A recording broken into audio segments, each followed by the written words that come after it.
Ladies and gentlemen, welcome to the Jobber Knocker podcast. As always, is Nestlemania. Alongside for the ride is JC. JC, what's up, bud? Double or nothing, Nestlemania. That's what I like to say. Go big or go home.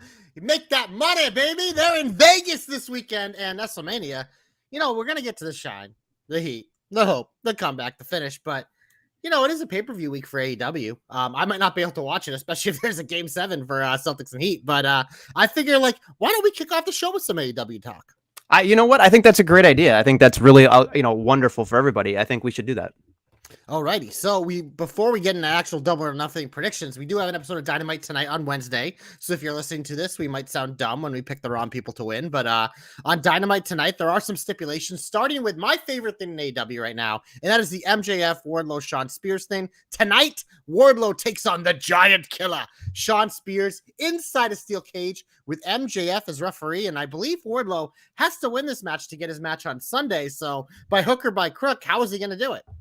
I wish I could figure that out. Honestly, in my head, I'm thinking the only thing I'm interested in is this, right? Like, I want to see the finish of this matchup. I want to see what the hell is going on because, MJF's like, I'm not counting the 3 and I'm not doing this and I'm not doing that. So, I mean, if it's in a steel cage, I guess they're not climbing. So what's going to happen? Well, an AEW steel cage are different. Matches are different. Right. So I am curious how they pull this off, or it's one of those things. Maybe Wardlow has Spears pinned and grabs MJF's arm and 1, 2, 3 for him or something. That could be one way to do it. But yeah, I am hyped for this. Like, and you know me, steel cage match hater, but as we've talked about several times, the AEW steel cage matches are a little different. I expect this to be good. I mean, when Shawn Spears took on Punk, it was a squash. So I'm curious. I think with the cage and MJF being in there too, might make it not so much of a squash this time around, but it definitely has my attention. I wouldn't be surprised if this kicked off the show tonight. I would think so. I really would, because I mean, what else can you possibly put on this card? I mean, there's a lot on there. There's a lot of Owen stuff. I get it. Yeah. But I feel like this is the one, if it's not beginning or end of the show, it has to be top of the hour at 9:00. Because I think the beginning of the show also makes sense too, because Game 5 Celtics Heat is at 8:30. So the first half hour of Dynamite is really going to be what they want to get your eyes on. Same thing we saw with Cody at halftime on Monday. And Tony Khan actually said this morning that if there is a Game 7 between Celtics Heat, he's trying to figure out how to stack the card kind of around that. We've kind of seen before the WWE do that. Remember when AJ Styles and Dean Ambrose kicked off a show for the WWE Championship because I believe a football game and stuff. So we've seen this before. So that is something to be interested in. We do have some other matches though tonight on Dynamite. FTR is taking on the team of Trent Beretta and Rocky Romero for the Ring of Honor Tag Team Championships. I'm sorry, I'm going to piss off a lot of people. When I hear Ring of Honor, I just think, please get your own show. I don't want to hear about it. We agree. The only good thing about it, if it's FTR. So go FTR.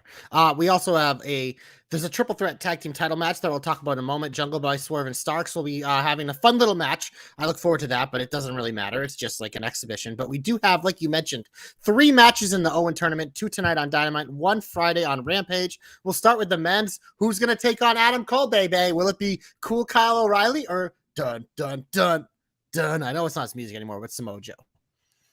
I mean, you would imagine it's Samoa Joe, right? Like, that's what people say. Yeah. But there's also that Kyle and, Adam Cole not necessarily getting their whole thing over with. So it's hard. Like, what do you, like, for me, I can see Samoa Joe winning the whole thing. And then we have Punk win against, we'll talk about it later, But then you have the CM Punk, Samoa Joe. Oh my God, they're revisiting it 40 years after the fact. And then they're also maybe Adam Cole wins the whole damn thing and then goes up against Hangman and wins this time. You know what I mean? Like there's a lot of interesting possibilities here because I'm still an Adam Cole guy, but it's hard. Like it's hard to sit there and think how many chances is Adam Cole going to get? Yeah, and I'm gonna try to save my predictions for the Owen Hart finals, but I'm leaning that way as well. And in the women's, I might be leaning for his wife too. So you'd have a little bit of double trouble there with the Owen winners, but we'll get there. I do think in this match, I think you're on the right track. I think it is Samoa Joe. I think you can revisit Adam and Kyle down the line. Now's not the time. Also, these pay-per-views are long enough. We don't need a 40-minute match added to it. Then we have the woman need to decide theirs. On Wednesday, the match of Britt Baker and Toni Storm. This sure feels like it could have been the finals, but it is the semifinals. Nestlemania. I'm leaning Britt Baker, but it would be kind of cool to see Toni win this tournament. I feel like they've given Britt Baker too much. So I feel like this doesn't need to be hers. There's other women in this division that necessarily need something. You know, Britt can't be the best at everything, and she can, but I mean, at some point, you give somebody so much, the rest of the roster will look emaciated in achievement. And I look at that and I think there's so many, like Toni Storm needs a big win. Toni Storm needs a signature thing, and if she wins the whole damn thing, that'd be really cool. But I don't see her winning it either. Yeah, that's the problem with me, is that's why to me this felt like a finals, because I would be surprised if Britt Baker wasn't on the pay-per-view. You know what I mean? She's arguably their biggest female star, her and Jade. You can, 1A, 1B, however you want to look at it. But it'd be weird to me for her not to be on pay-per-view. So the fact that this is in the finals, it's felt weird for me the whole time, especially when we look at Friday's matchup, which was supposed to be, I believe, Sheeta and Soho, but Chris Statlander replaced Sheeta. So it is Statlander and Ruby Soho. I'm picking Statlander from there. So that would set up Britt Baker versus Statlander for me on pay-per-view. I'm curious what you think. I like what Statlander's doing, but I don't necessarily love, like, they haven't explained it enough for me to really get behind it. Yeah, it's I all feel like elevation and dark. They just push it out there. And the other thing too is like, and again, I know that AEW is action, action, action, and that's wonderful. But as somebody that is not a diehard, that is not going to watch Elevation, as someone that's not going to watch Dark, I need some handholding. I need some explanation to, okay, why the character change? Like, you look great, but what's the difference, right? Like, what are we doing here? So when I'm looking at it, I'm thinking, Chris Statlander, I love Chris Statlander. I think she's awesome. Like, I would cheer for her every single time. I've seen her work. She's great. But now what? Right? And then you get the Ruby Soho, who, they make the joke she's been in catering ever since she lost to Britt. She should win because she's awesome. But again, like, is she relevant at this point? I don't know. That's the problem. Yeah, this matchup is more relevant. The other one, that's why to me it just, I don't know, it feels unbalanced. I just feel like the unfortunate task about the AEW women's division in general is like they care about 2 or 3 maybe, and they dust the chestnuts off when they need to instead of keeping people at least lukewarm. You don't have to be red hot, but at least keep them like simmering so that we actually care about these people. Yeah, and that's kind of been the difference. Like where Raw and NXT, like there's so much woman storylines and matches right now. It's awesome to see. It's like it's more than half the show. It feels like on both those brands. Where AEW, it's like maybe you get a women's match. Usually get a short Jade promo, but maybe you get a women's match. But that's really it. Or maybe you get Tay Conti just like following Sammy around. Like, but that's pretty much all they give you. So it does kind of hurt their division. I will say I'm a little bummed because whether it was Sheeta versus Britt or Sheeta versus Storm, that would have been awesome. So I really feel like we lost something there with her taken out. Not that Chris Statlander isn't amazing, but we've seen Chris and Britt, and I feel like that's where we're going again. I mean, Chris and Storm would be cool, but with no lead up, it's just like, what are we doing? But sure. But yeah, it's time to get to the actual pay-per-view Nestlemania, because now that we are through the muck of the week, so also it might be completely wrong by that, but for me, Nestlemania, I mean, the best part of this pay-per-view might be the free part. And I'm talking about a tag team match play on the buy-in. And that is Hookhausen, the team of Hook and Danhausen, taking on Tony Nese and Smart Mark Sterling. This is going to be awesome. Look, I mean, we know that Tony got his win over poor Danhausen very quickly, and the internet lost their fucking minds, right? So, I mean, I understand that. I was upset too. But if you look at Danhausen, it works, right? Like, it makes you upset. It gives you a visceral reaction to it. And I don't know. I'd like to see what people think about this, because Hookhausen's going to win. Hook ain't going to lose. And honestly, I would think what would happen here would be Hook gets the submission in on Tony Nese, and then Danhausen does something equally, maybe the same, red rum, And they just look at each other. And of course, Nice doesn't tap out, but Mark, Smart Mark gets because he can lose. Smart Mark doesn't matter. The crowd He's will our pop for it. manager. Yeah, he'll pop for it. It'll be great. I mean, he's a great worker, but it's fun. Like, I think that's what it is. It's just, you just need some fun at the beginning of the night. Cause the one thing, and I think you and I think we watched the last one together. I think it was Revolution. I love that it's wrestling, wrestling, wrestling. Like, that's wonderful. But you and I were saying, like, people are taking as much time as they want. They rush through all these video packages, and then it's like you're at 12 o'clock at night, and I just feel like I'm exhausted. And we'll get through this card, but there's 10 matches on this card, including the buy-in. Yeah. And I'm looking at this, and and it's no disrespect to anybody at all, but I'm interested in maybe 3 matches out of the 10. Maybe this is probably, it's weird because like Double or Nothing, like it's probably my favorite of the AEW pay-per-views. It feels like historically, but this one, looking at it, it doesn't feel like. I do have interest in Hangman Punk. I do have interest in the tag title match just because it'll be fun, even though it's not really with real tag teams. And then but besides that, it's just, and then obviously MJF and Wardlow. It's actually not listed on the Wikipedia, so I got to make sure I actually bring that up because it's there. But that's what if I bought the pay-per-view, that's what would sell it, would be MJF and Wardlow. And it's just kind of tough because the rest of it is just like, we'll get into it now. We can start. We'll just go right in order. I mean, I'm interested in this because they're 2 of my favorite performers. That is a singles match for the AEW TBS Championship, but we all know the result. Jade Cargill defending against Anna Jay. Like, it's one of those things, like Jade Cargill defended against Tay Conti on pay-per-view for obvious reasons. She's defending against Anna Jay on pay-per-view for obvious reasons. So this will probably be pretty quick work, but we'll get the baddies entrance. We'll get Jade doing her thing. They'll get Anna Jay on pay-per-view. Everybody wins. Yeah, I thought this was a JC match when I saw it, so I was just like, okay, I'll lay out and let him have it because Jake Cargill can do no wrong, and the rest of the division, it's like, it really is. They care about Jade, which is great. They care about Britt, but then after that, I feel like it falls off. So and it's a shame because you need to mention their champion, and it really doesn't feel like they put much stock. Oh no, and we'll talk about that, I'm sure, later. It's just rough. So we're both picking Jade. We agree, Hookhausen and Jade for our first 2. Next up, we have the finals of the men's Owen Hart Cup. It'll be Kyle O'Reilly or Samoa Joe taking on Adam Cole, baby. Like I said, we both think it's Samoa Joe, but it doesn't matter to me, Nestlemania, because this tournament feels like it was made for Adam Cole, baby. Really? I'm surprised you're sticking with the Cole. Yeah. I thought you would go with Samoan Jones. No? Samoan Jones. Yeah. That's what Todd called him. Look,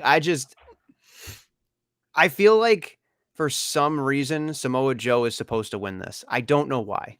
I'm going to pick. He's got a random Ring of Honor title. He doesn't need it. I mean, but he basically said, I'm coming back for the AEW championship, right? Like, they gave him the other one, but like, come on. I'm going to put Joe down for me because I'm me, but come on.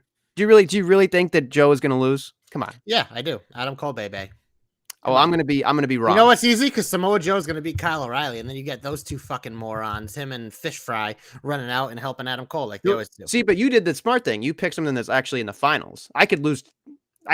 You could on Wednesday, and then I'm out already. Yeah, so, well, guess what? For the women's one, Nestlemania, we don't have a choice because we're picking before they happen. That is the women's final for the Owen Hart Cup. It'll be Storm or Baker taking on Soho and Statlander. I had Baker and Statlander. You know what? Do I take a chance here? I think you should. It's early in the year. Take a chance. I'm going to take Chris Statlander as my winner of the tournament. Wow. Because I think the important thing for me is that Britt had to be on the pay-per-view. She doesn't necessarily have to win. So, I don't know. I mean, who knows? If Statlander's not even in the match, then whatever. But I don't know. I feel like, obviously she wasn't in the original whatever, and this was supposed to be Sheeta's slot. And maybe this tournament really was made for Toni Storm or Britt Baker. But I'm gonna go with an upset here and take Chris Statlander. Chris Statlander. So you pick Statlander. I'm going to have to go with, oh man, I just feel like Toni Storm has to be it. I don't know why. I honestly, if I booked this, I would have her. I would want Toni Storm to win. They need to push her. Toni Storm is someone, like I felt this when she was in WWE, when I saw her in NXT UK, NXT, the tournament, the back in the day, the Mae Young. I thought that Toni Storm is a bona fide star. She can be a bona fide star. Like, her promos ever be mega elite? No, but like she has everything you want: the look, the style, the way she acts, the attitude, and like there are some people that are just cool. Like, and Toni Storm is just cool, and her name's Toni Storm. That's a cool name too. So it's just like this is someone that AEW should put a lot of weight behind and really push. And she's the type of person that, yeah, I mean, if there is a list of people that might dethrone Jade at some point or something, like Toni Storm should be on that list. If there's someone who should be the next AEW Women's World Champion, Toni Storm should be on that list. So yeah, I know, I agree. This tournament should be for her, but so you're probably going to get this one right, but we'll see. I would think only because of the ties to Tony being in Japan and Owen being in Japan, and that's the only footage they have. That was my thought too. There was some kind of lineage Okay, there. okay. So there was some method to my madness here. I like it. I like that. I like your reasoning. Next up, Nestlemania, we have a singles match for the AEW Women's World Championship. And I don't want to be too hard on this, but this is one of the worst. This makes like the WWE lead ups in some of their women's feud look amazing compared to this, because this has been awful. And it's like, I love Thunder Rosa. We love Thunder Rosa. She's great. She's awesome. The crowds love Thunder Rosa. But AEW and the way they book it don't seem to love Thunder Rosa, because they never make her look great. And Serena Deeb has not the build up to get to this point, like with her squash matches and stuff, was interesting. But the minute these two started interacting, man, these segments have been absolutely brutal. I'm assuming that Thunder is going to retain and will be on her way. The match will probably actually be a banger, but man, they have not done right by these women in terms of a feud. I mean, the promo with the Dustin Rhodes thing the other night, or that was really, really, really, really rough. They've not done a great job with Thunder Rosa out of the gate. Like we said, she's only had, like, I think the Battle of the Belts defense, and that's pretty much all she's done, with the exception of, I think, well, maybe Nyla Rose beat her up a couple weeks, but I mean, that was the only Battle of the Belts. They're barely on TV. Right. And I don't know what it is. I don't know if there's not enough time, if Double or Nothing is just too big. But as we get down the card, I think there's one culprit that I just want to call out at some point, that I think is really making AEW just unwatchable for me. Interesting. So now I think I know. I know, but I mean, Thunder Rosa has to win everything. We both have to say that, right? Yeah, no, okay. I hope that this is like a turning point for her in her reign, where they do let her be that fighting champion she wants to be. Next up, we have a 3-way tag team match for the AEW World Tag Team Championship.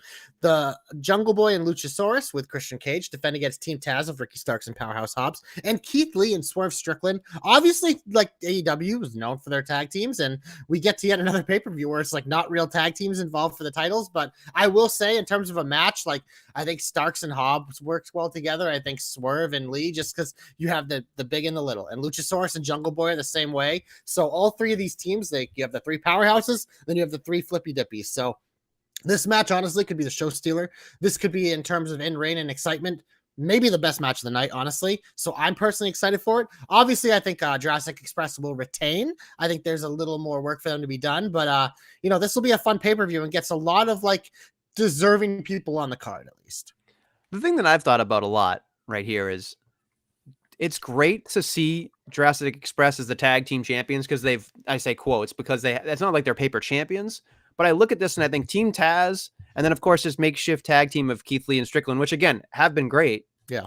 But definitely feels forced. And then, like, see how quickly they became a tag team, then became a top-ranked 5 tag team, and then became a #1 contender for the tag team. Just proves my point about these fucking standings. They just don't care. They don't care at all, folks. They don't. And so that's the part that I get upset about, right? Like, standings. It's just, I know we're living a fictional professional wrestling world. I get that, folks. But at least don't make my head hurt when I'm watching this and be like, Nestle wanted the Gun Club here. I did. You know what? I wanted Hookhausen and the Gun Club. That's what I wanted.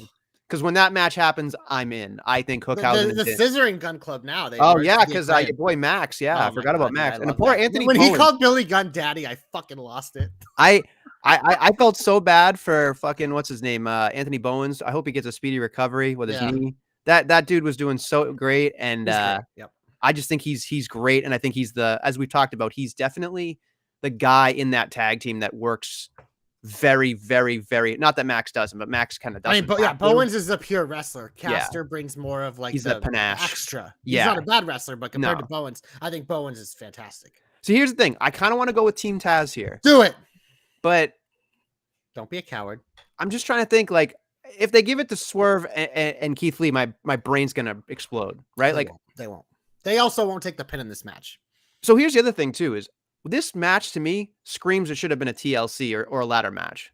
That would have been a lot of fun. And I think that's what they could add a stipulation. Maybe something crazy happens in the triple threat on Dynamite, and they'd add one. But yeah, this seems like the one, right? Yeah, like this seems like the one to do it. Absolutely. I don't know. So for me, I guess I'm gonna stick with the Jurassic Express. I'm sorry, but No, because I got to try to win this year, not try to go back to back. But it's difficult. Try to win. Listen to this guy. You're a try hard. I am a try hard. You're right. Well, Nestlemania, I think next up, if I were to guess, this could be your soapbox, maybe. We have the Jericho Appreciation Society taking on. I'm not even going to list all their names because nope, don't bother. The only one that is worth it is Chris Jericho. The rest, whatever. Taking on Eddie Kingston, Santana Ortiz, and the Blackpool Combat Club's Bryan Danielson, John Moxley with William Regal. No Wheeler Yuta because apparently he doesn't matter anymore. He's in Japan. Anarchy and arena match. Yeah, but wouldn't you want if he was so amazing? Wouldn't you want him on your pay-per-view? This match right here. These 10, 11 people are the reason that AEW sucks right now. 100%. They are killing time because they go out and they do these extraneous promos that mean absolutely nothing. And Jericho sitting out there saying shit like, hey, I'm going to call you these things and talk about your drug habits.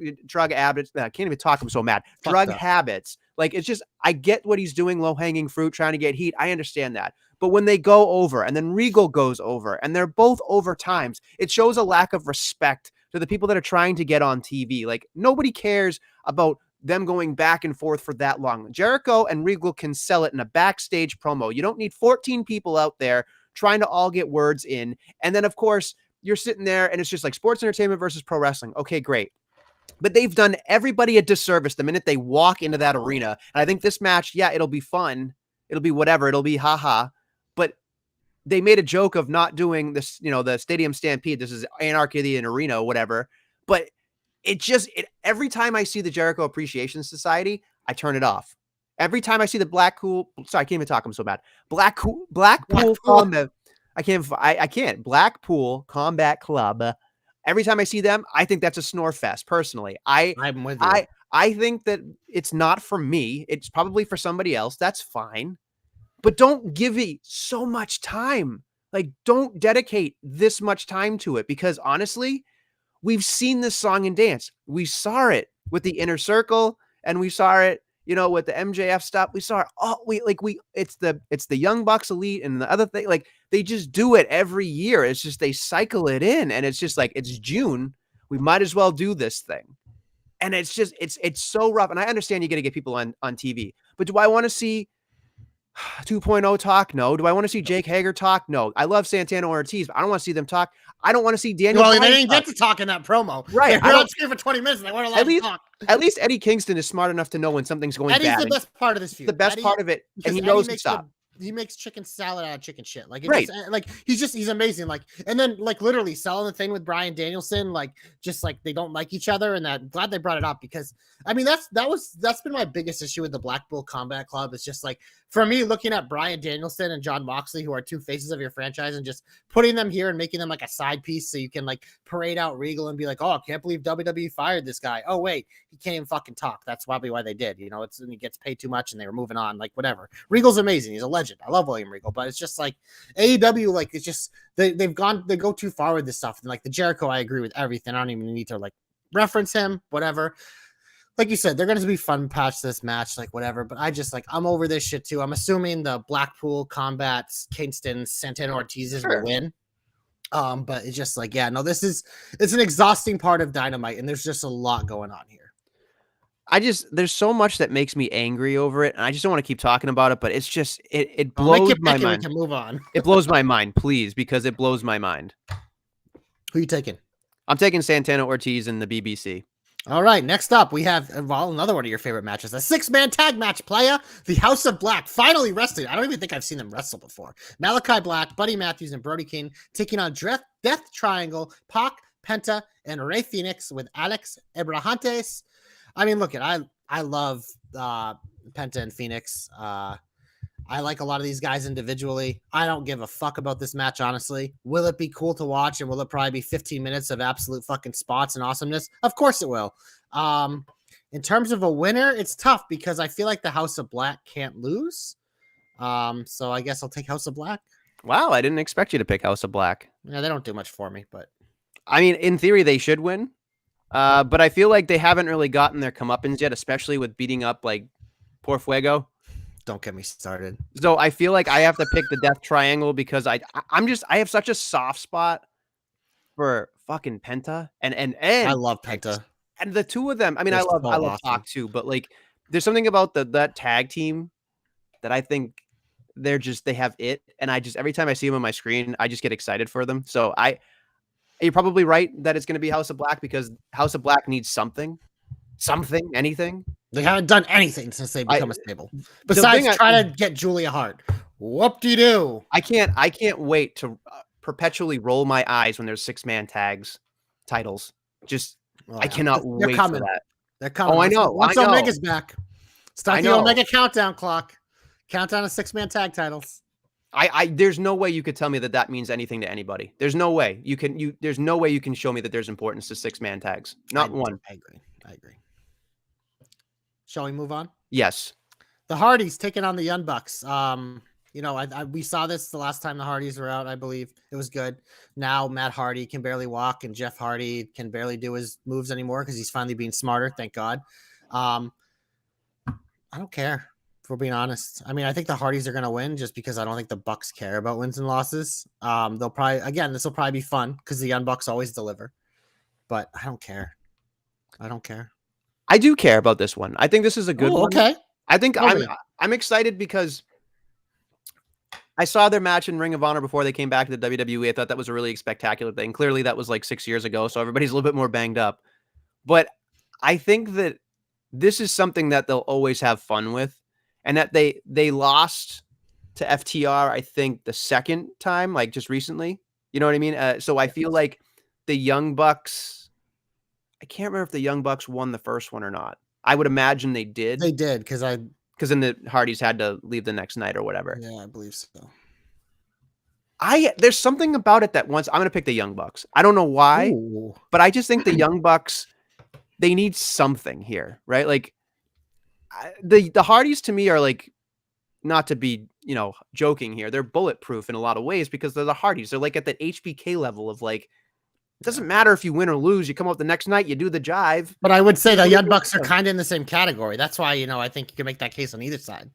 Well, I just think that I don't think less than either of these teams if they lose. But I mean, if the Hardys win, do you think the Hardys get catapulted into being the tag team champions? I could see them doing Hardys versus Jurassic Express. I don't know if they'll win, but I mean, you also have the FTR factor, which they're not even on the pay-per-view, which is disservice, but I don't know. That's the problem is AEW has a lot of good tag teams and they're not putting them in position for the championships, which you can get away with this here. Hardys and Young Bucks, a good feud. But then again, you also have the stupid Red Dragon, which people love rolling around. And so before we get to the main event, we didn't talk about MJF and Wardlow. No, I was going to do that next. Okay. All right, I'll make sure. So Wardlow's winning that steel cage match somehow. We're getting MJF Wardlow Nestlemania at pay-per-view. And I mean, I think this feud has been amazing.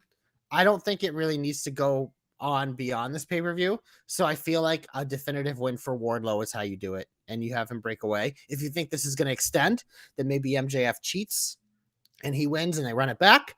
But for me, I think they might separate for a while. You can always go back to it when one of them has a title or something. But for me, I think we're getting a definitive win for Wardlow.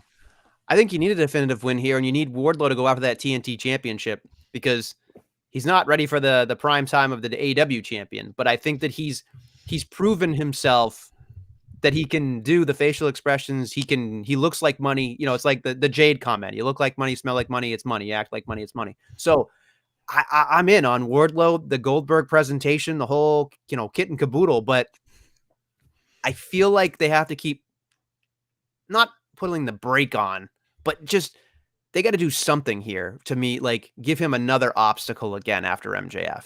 Like once he's finally getting cleared, okay, great. Now he's got a new challenge that he's going to struggle with, because if he just plows through everybody, then I think you lose a little bit of that excitement. For me, I feel like he needs to be in trouble at least every once in a while. I'd be cool with that. I think there's just a lot of ways you can go for either guy. And MJF, he doesn't take many losses, but when he does, it don't matter for him either. But Nestlemania, that leaves us one match left. It is the main event, and that is Hangman Adam Page defending his AEW World Championship against CM Punk. I think we're both leaning towards Punk here. I think this is kind of a discussion that we've had the last few months of who would be the one to dethrone Hangman, and we both, I think, been on the same page that it felt like it was Punk because if not now, when? So I think it's now. You ready for this? Yep. I'm picking Hangman. I love it. because I kind of want Hangman to win. I kind of want. This is the thing. I think this is the first time. Here's the thing, right? Like, I love CM Punk. I do, right? Like, everybody that knows me will make fun of me and be like, "Yeah, I don't like CM Punk," But like, the one thing that turned me was when Hangman said, "No masturbatory Bret Hart tributes during my matches," and I went, "I'm in. I'm fucking in." Like, how can you hate that person? How can you fucking hate that guy? Because I was looking at it going, he's him. He exuberant, like he's just. When he comes out, it's just authenticity. When he walks out and he does that like strut and he's like huffing and puffing to the ring. And there's something about Hangman. I just don't want it to end. Like, I feel like when it ends, it's going to end and it may never come back. Like, he may never get another shot at it. And that's what hurts my feelings. Which would be a shame because he is so freaking good. But I just feel like as long as he's there, he can continue to do what he wants to do.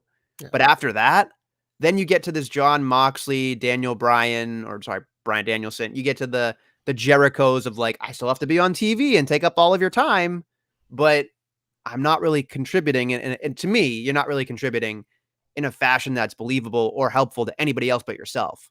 So at least I know Hangman's probably not that selfish. But then we talk about selfish being CM Punk. I mean, is CM Punk really going to be the guy? I don't know. I think if I had to play devil's advocate, I think he's at a point in his life where he thinks he doesn't need it. I'm hoping he believes that. I think so, but I think it's just that he was gone for so long. I think he needs one. It was just kind of like the decision. Like, obviously, they'd made the Jericho. We agree it was the right one, but it was just like one of those things. It's like you need the one for Jericho. He never needs to sniff that world title again in AEW, but you need the one, and it was the first one. And I feel like for Punk, it's just like, you need one, and then it's going to be a big deal, whether it's MJF or someone who dethrones him eventually. Like, it'll be a big deal too. And I think it's having someone like Punk take it off Hangman, kind of like it'll shine better on Hangman too, So even though I would like to see his reign extend, I don't know. It just feels like time. I hope you're wrong, because if Punk I do too, go Hangman. I don't know. I feel like Punk hasn't impressed me with a lot of his TV. Like, no, that's the part. One of those things. Hangman, like, he's appointment television when Hangman's actually on. He says something and does something a little bit better than most people on the show. So, and he has better lower thirds. He does have better lower thirds. Shout out to the graphics department, because us TV guys, we love good graphics. So, it is what it is. All right, that's Double or Nothing Nestlemania. So we hit on AEW. It is now time to get in the regular part of the program. We'll try to go faster this week because we talked about AEW a long time, which it deserves it. It's a big week for them. Nestlemania, we head to the Shine, always in the Shine, much like Mandy Rose, who is still the measuring stick, defeating Indy Hartwell in NXT. Always in the Shine, Mandy Rose, as always. But Nestlemania, I want to mix it up this week, and I want you to kick off the Shine with your biggest Shine of the week. Well, look, I mean, we'll just talk where it started, right? Usos win big time. I think that this is an absolute huge deal for the Usos. I think it's a big deal for the Bloodline. We got into a heated argument on the Jobber Knocker thread about, does this make the Usos the best tag team ever? And how do you critique or have a criteria of what makes the greatest tag team ever? And then as you're doing it, you realize you forget certain tag teams in certain eras, certain promotions, and then it really just boils down to, it's what you believe in, right? So, like, will I say that they're probably the best in the WWE? Probably. Without a doubt. I think right now, yes. Forever? Who knows? Past, present? There's a lot of people in there that would say, oh, the New Day, or I said Legion of Doom, and people were like, what the fuck are you talking about, Legion of Doom? But Legion of Doom was crazy with merchandise sales. And the problem is, you say that on Twitter, you're getting a certain part of the audience is coming at you. So and they're not going to be the part of the audience that loves Legion of Doom. And people also say stuff like, and I tend to agree with this too. Like, I'm not a huge fan of Road Dogg, but the contributions of the New Age Outlaws, they're in the conversation of best tag team in the WWE. Because Hardys, Dudleys, you know what I mean? But then, I hear other people saying like other things, and this is the part that got me a lot of flack, which was to me the argument that, like, look, it's subjective depending on who you're talking to. It's always subjective, these GOAT conversations. But to me, if you don't make it to the WWE, then you're not the greatest of all time. You're just not. I think that's hard to say, but like, if someone says they're the greatest tag team ever, well, did you go to the WWE? No. Okay. To me, that's like saying you never got to MLB, you never got to the NFL. You know what I mean? Like, you can. And I know that I know there's definitely a wobbly argument on it. I understand that, but I think that there's merit to it JC, because if you look at it this way, if you like Conway said to me, Kings of Wrestling might be the greatest tag team he's ever thought of. Now that's great. Now you say that to a layman on the street, they have no idea who the Kings of Wrestling are. You know what I mean? So I don't know who they are. Right. That's Cesaro. I do a wrestling podcast. I don't know who they are. Cesaro and your boy Chris Hero. Your boy. I didn't know their name. I knew they were a tag team. But that's what I'm saying. Like the thing is it's notoriety plays a part of it. You have to know who they are in order to see how far their reach is. And that's to me. That's what I look at. I agree with that aspect, but I will say that it's tough when you make the sports comparisons, because I read all the back and forth you guys had on Twitter. I didn't get involved because I figured I'd save it for here. But like the MLB AAA thing doesn't really work for me, because that's AAA is still MLB. It's just being like, it's pretty much like Raw and NXT. Like that's what MLB and AAA is. I thought actually the comment that I saw that I thought was a good comparison for your argument was, I think Billy said Broadway. Broadway's the biggest show for like those performers. That's how they get out there. It's the biggest stage, quote unquote. So calling WWE Broadway, like absolutely, I agree with that. So if you don't make it to Broadway, then you're probably not on that level for that thing. I mean, the one that jumps out obviously is the Young Bucks. They haven't had an interest in going to WWE. They're definitely one of the greatest of all time. Are they greatest of all time? I don't know. I don't have a good answer to this conversation. I really don't. It's a hard answer because we all have our personal biases. Like I like the Dudleys way more than other people do because I think they're incredible. But do I think they're the best ever? I don't know. That's a tough answer. I think the Usos are in the discussion. I think this is one of those things where like their work has always been good. They've been consistent, this and that. And this is the kind of thing that you can put kind of at the top of the list of their resume when you're making the argument. So I think this definitely puts them in the conversation if they weren't already. I think they're there now. I would put them ahead of the New Day. I put them ahead of all like the current WWE tag teams, not even close. I mean, I think you do have to, it is tough to grade because with the Young Bucks, you have different things. FTR, obviously, they did go to WWE. They won every title they had and all their things. They've won every titles everywhere they go. So when they're done, I think they're on that level too. Are they there right now? I don't know. It is a tough discussion, but I think it is exciting for the Usos because we kind of talked about this after WrestleMania, where it was like, Roman's got his things and now he just decided to not defend them ever. But it was like, they made it a point, like, let's bring the Usos to his level in the tag team realm. And they've done that. I think the hardest part for I love FTR, right? Like, I think they're like the no nonsense meat potatoes tag team that just get it job done. And I love it. I love that. I don't like all the flash all the time. And I think like they've gone everywhere, like you said, and they've won titles, which is great. But the other thing that I've thought about too is how long has that tag team held those titles, right? Like, have they had a definitive reign? Have they had like a massive reign? Like, because the Usos, this is a massive reign. Yeah, them, but that I think the tough part with that is then you get into discussion of like in terms of like how they were booked. It's not always in their control. Which, granted, if you're great, they'll usually keep it to you, but. That's where I think it gets tougher. That's why for me, like my personal criteria is I look at like in terms of like their star power, in terms of their entertainment power, their in-ring power, their overall presence, things like that. In terms of how they're booked, man, it's tough because there are some people that get the greatest booking in the world. And there are some people who don't get as good as booking, depending on the type of character they are or whatever. So that to me that's the part I struggle with. I can understand using that as a point because obviously the Usos, they're undeniable. That's why they've given this reign and that's why the power's behind them. But man, it's tough because we make fun of reigns or whatever. It's like, Sasha and Charlotte have some of the shortest reigns ever, but I don't devalue that because of them. A lot of the times they're trading titles with each other. Right. But, and that's fair. That's a fair point. Yeah. I'm looking at this like it's a definitive moment for the Usos, right? Like I think 100%. I agree. A big moment for them. They've done a great job. I like that Roman actually got involved. I liked that Riddle did his, Randy's been dealing with stuff, didn't want to lose anything, sucked it up for me so I could have this moment for you guys. That was nice. That was a great moment. They obviously ruined it with a 6-man tag that nobody cared about, but that's beside the point. And then we're on to the races, I assume, for something else down the line. Now, where does Usos go from here? I don't know. I don't think there's many people that can go except maybe the Street Profits. Viking Raiders, New Day, Fight Night, or they have a new name, Brawling Brutes. They got enough tag teams, but it's just like now that these titles are merged, quote unquote, I agree with you. It doesn't feel like any of those teams are the teams to beat them because it's much like the Roman Reigns thing. It's like this was literally done just so he could carry 2 belts. Well, what happens when he's not the champion anymore? I would hope they would split him again. I kind of feel the same thing about the Usos. So I think they're in an interesting spot now because it's like, do we just have this dominant run where all the titles being on 3 guys and whatever? But I don't know. It's an interesting spot WWE has put themselves in, which I think we got past the peak. Now it's like, what happens as we fall down the mountain, Yeah, I got you. All right, The what else do you mountain think of is relevancy. yeah, right. This is interesting. This is probably going to surprise you, but the reason why I like the shine is because it kind of like it really got me thinking this week. In a week where it's like, yeah, like we're getting closer to Hell in a Cell, so a lot of stuff is good, but it's like kind of more the same. Something that I've like really, we're in week 3 of it now, and that is Alexa Bliss's new character.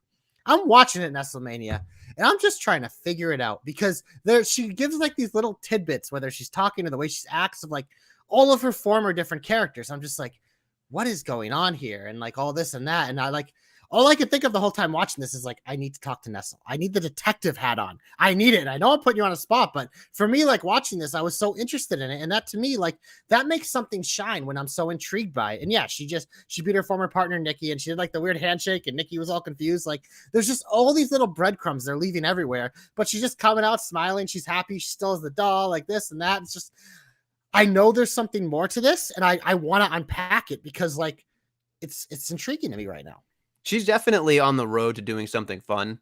It's just we're gonna take a slow turn to it. And I think you're right. I was looking at this, looking at like she's like a potluck, right? She's taking every little bit and then like throwing it together. And when she had that backstage segment, all I could think about was, wow, I forgot how good she was. So good, dude. And like it was authentic, but it was just like, well, shucks, it's just gonna be a thing over here, and she sucks and whatever, and we're gonna move on, and there's my music, and it's like, okay, great, like you're a doll. I love it, and then you moved on.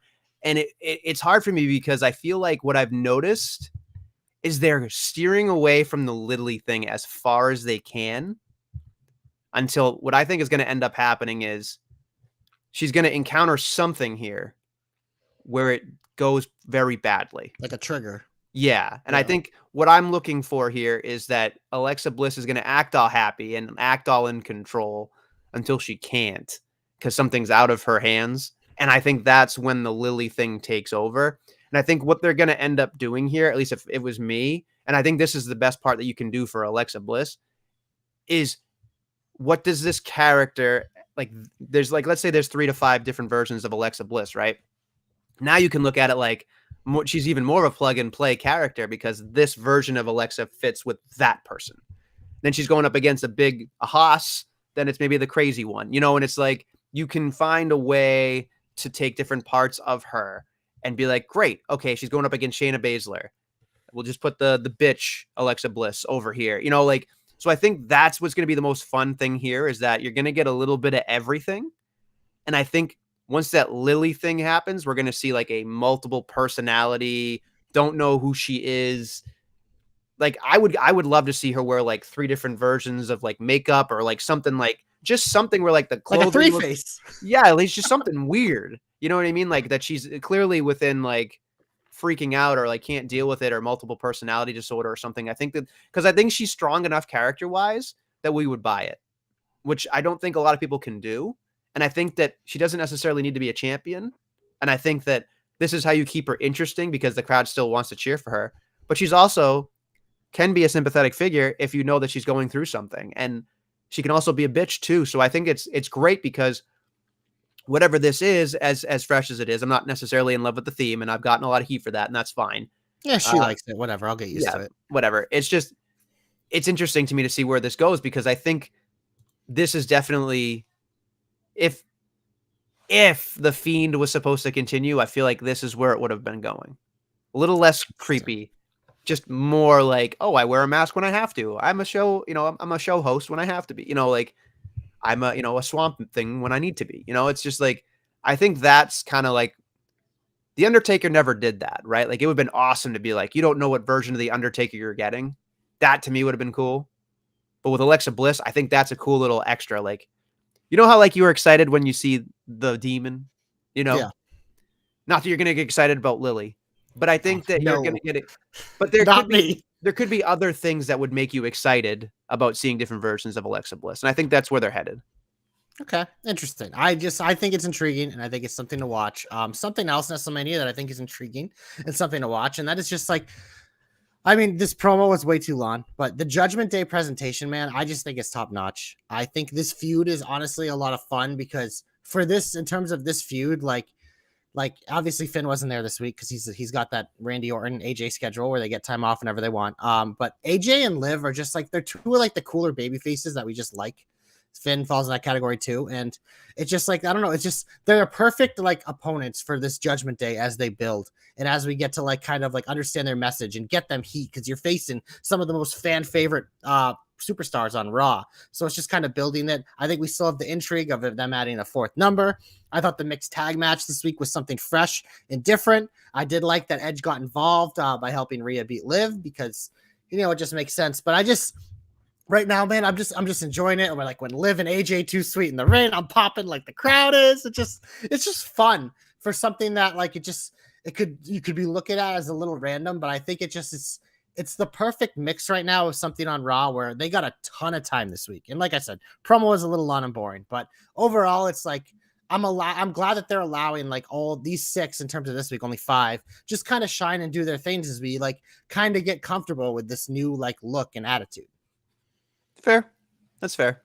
Anything else that got you excited? Because for me, I thought it was a very heavy heat week. Yeah, I have one more thing. Seth stealing that kid's weight belt and then like beating Cody with it, and then Cody like limping to give it back. She's like, man, like they're like in this feud, like Cody and Seth are both hitting perfect games. And it is against each other. So it is just making this feud so good. Where Seth is the biggest fucking ass on the road, but Cody fucking just destroyed, making the crowd went nuts when he gave that weight belt back to the kid. It's just like Seth is the perfect villain. Cody is the perfect baby face for each other right now. And it is just like, it is meshing so well. And I thought that was a really fun moment. Well, I'm going to get into the heat. Get him off my TV, get him off my TV, get him off my TV.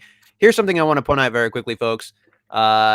Cody versus The Miz. That was probably the worst match I've ever seen The Miz wrestle in his life. I don't know if he had an off night or whatever. Yeah. I don't know if Cody was just trying to do too much, and Cody, did what he could, and I think even your boy. Everyone has bad nights. Miz had a bad night. That was probably the worst match I'd ever seen in terms of The Miz, and even your boy Corey Graves was trying to cover for it, being like maybe he's overwhelmed by all this wrestling and all that other stuff. I'm like, okay, you're trying here. Everybody knows it's bad. But that was a tough match to watch. There's a lot here that made me very upset. The Almighty Challenge, which I had to watch MVP wrestle, which made me hurt inside because I just want to see MVP talk because he can talk him into the arena. It made sense for this because it was inevitable that Lashley and MVP had to get in the ring. So I'm glad instead of making that the feud, it was kind of like the piece. But this is definitely heat because I have fatigue of this feud. I just a little bit, much as I like both those guys, Lashley and Omos, I'm fatigued by it.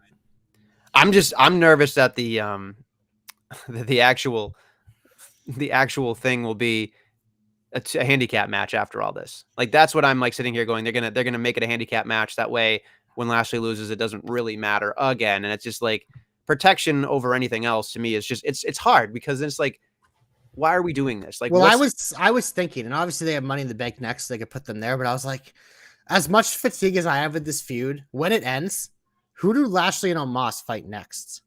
Like, that's the problem I'm having. It's like, I feel like they don't have clear answers. So these two might just fucking fight all the way through fucking SummerSlam. And that would just be,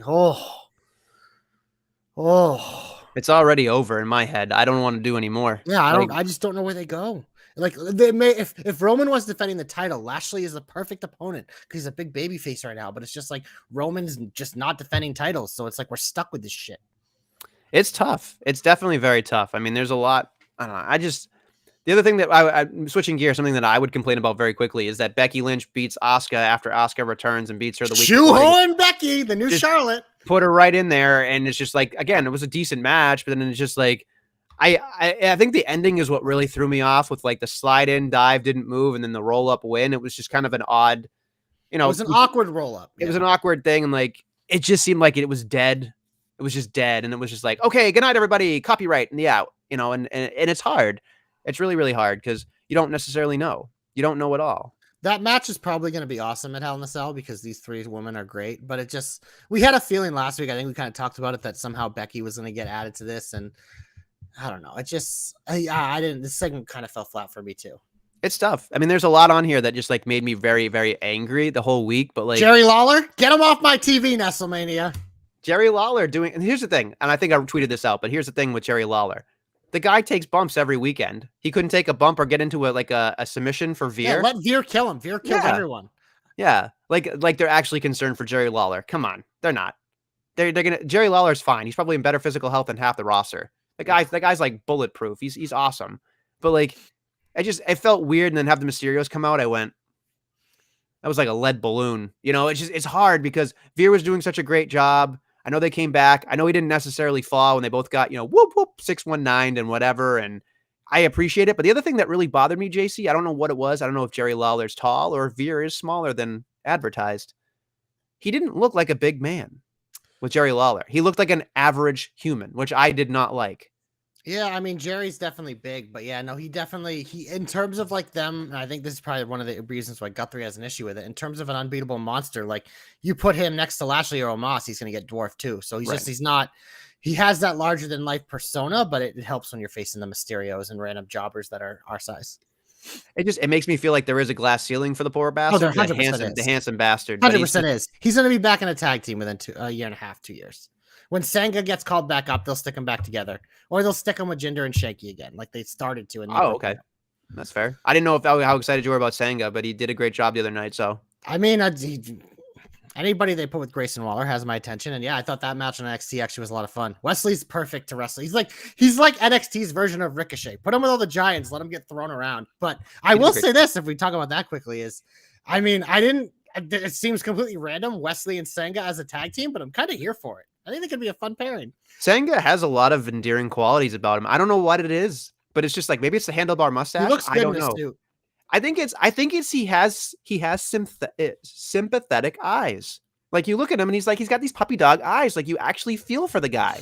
Yeah, whereas Veer has more menacing eyes. Yeah, Veer Veer looks like he's got like Stone Cold has those beady eyes. Veer has beady eyes, but I could fall in love. with Sangha. Like those eyes are very beautiful. Those sweet Sangha, sweet Sangha loving. Sweet Sangha loving. Yeah, I'm just saying. He's a good looking man. He's like a more elegant Strowman. He looks like Strowman, but like you just want to pet him a little. You just want to twirl his mustache. You just want to like. If those of you not watching video, Nestle's like acting out the mustache. The handlebars. Now you can tell me I'm doing something else. That's fine, but that's fine. Anyway, let's move on because stuff is gonna happen. Anything else that got you very excited or upset or whatever in the old heat here? Xavier won with the Backwoods again. How's that? We're not talking about that anymore. Ray brings this up thinking it's a real fucking move. I hate it. I think it's stupid. I don't want to. My brain hurts. Well, you know what the shine of this was though? Was Butch getting the Sheamus spotlight on the Yes. Yes. They can't miss with Butch. They can't miss. It is so fucking good week to week. I don't give a shit about anything else that happens. Anytime Butch is on my screen, I am fucking locked in. He is must-see TV. And that entrance was fabulous. I just thought he looked a little small in the white light. Like it didn't help. That's why it was great. It was so funny. It was like a mini Sheamus Brawling Brute. It was so good. So good. It's tough. It's just so fucking tough. It really is, but whatever. I think that's pretty much everything we can get here. I'm going to go into a different category here if you're okay. And we're going to get hopeful. Let's get hopeful. So here's something that I was thinking about for my hope. It's something that really bothered me. We had watched Gable versus Ezekiel for like the second week in a row, right? I know. But here's the thing that I was thinking about JC, right? Like, this is more the detective in me, or like, I think that I like slapstick. I like stupid sometimes. And I think this is like right up our alley.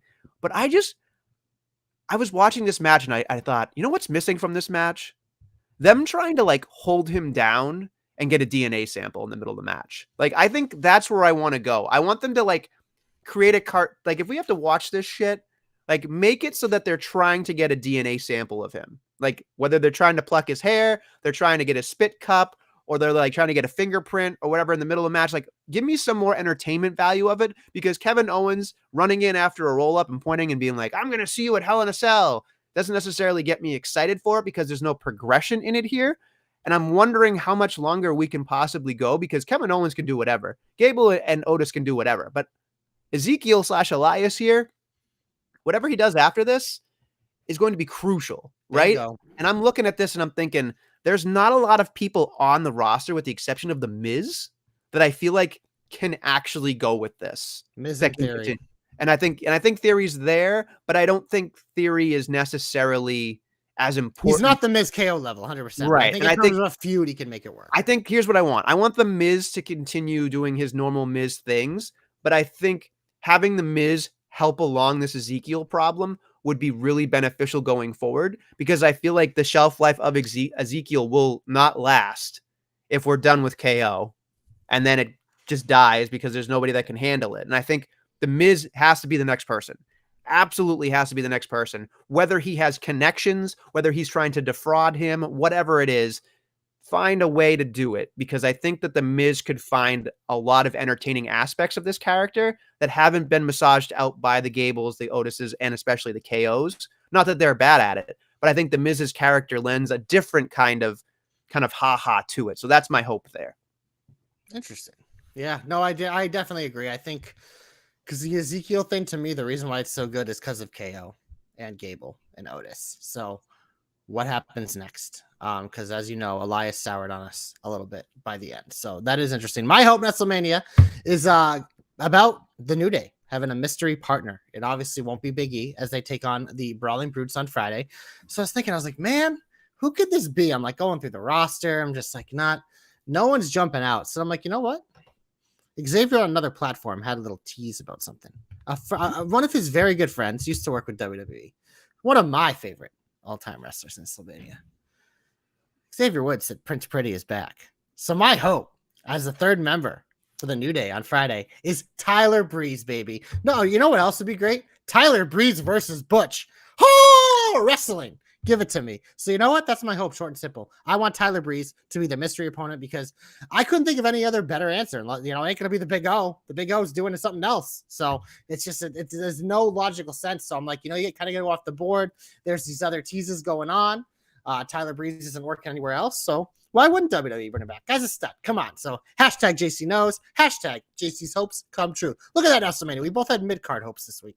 Hey, you know what? We got to make that mid card. We didn't even talk about your boy Gunther showing up and beating up.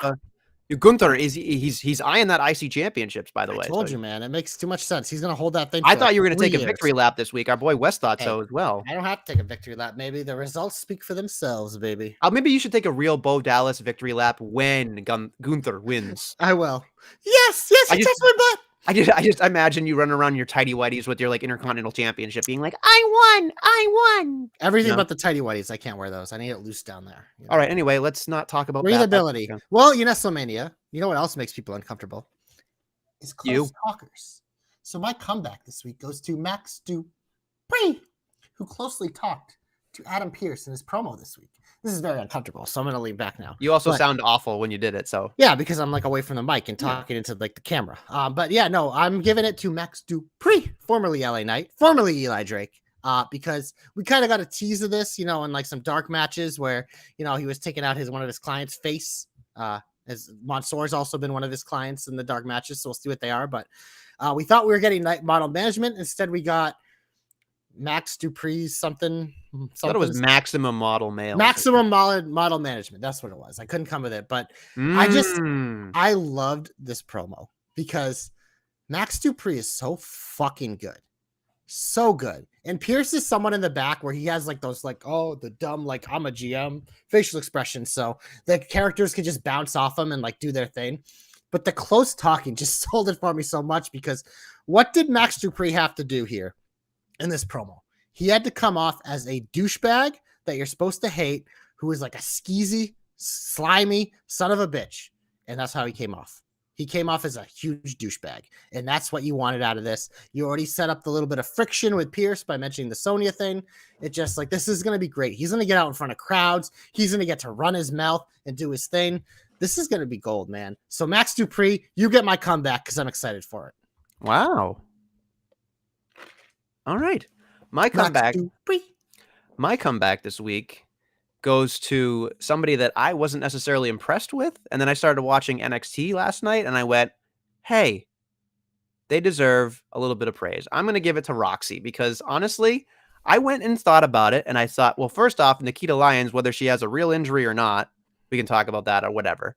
But if she has a legit injury, seems like she does. That sucks because she was on fire. Yep. And we obviously know that she'll be back and things will be different. But Roxy to me was penciled in to win anyway.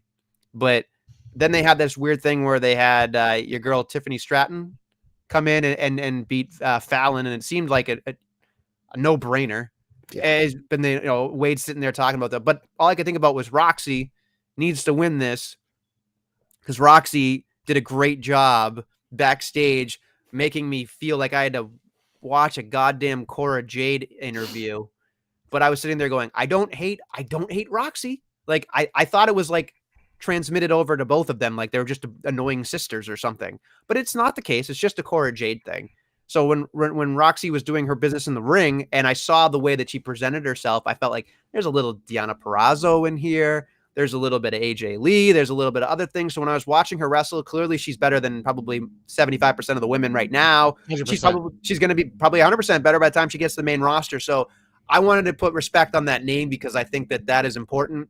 I didn't see the big deal. I thought she had a lot of growing to do, but honestly, I think she's head and shoulders now above everybody else. And especially watching her against Lash, I went, oof. There is a mile, there is a galaxy mile between the two. So Roxy gets my comeback. And I'm glad you brought up that backstage promo because when I was watching that, because Roxanne is incredibly likable. She just has like that likable appeal, kind of like she's just likable. But like watching her with Cora Jade, I'm like, man, Cora Jade's gonna be a really good heel someday. Because the reasons why a lot of people don't like her, like they can come off and you have playing her against someone who's like her friend who's really likable. It's just like, man, she could really, really, really be a good heel. So I think, and I mean, it's crazy to see like that she's taller than Roxy and you realize how short she is. But I mean, both these girls are like 20, 21 years old. So they're young. But I mean, Roxanne's called the prodigy. And I legitimately, like, I do feel like she is the future of WWE in the women's division.